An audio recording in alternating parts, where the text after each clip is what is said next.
இயேசுவின் அன்பு இதயங்களுக்கு காலை வணக்கம். இந்த நாள் உங்களுக்கு ஆசீர்வாதமாக அமைய வாழ்த்துக்கள்.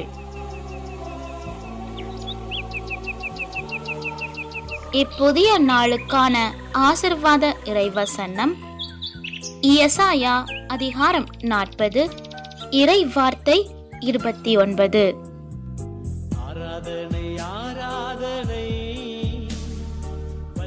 அவர் சோர்வுற்றவருக்கு வலிமை அளிக்கின்றார், வலிமை இழந்தவரிடம் ஊக்கம் பெருக செய்கின்றார்.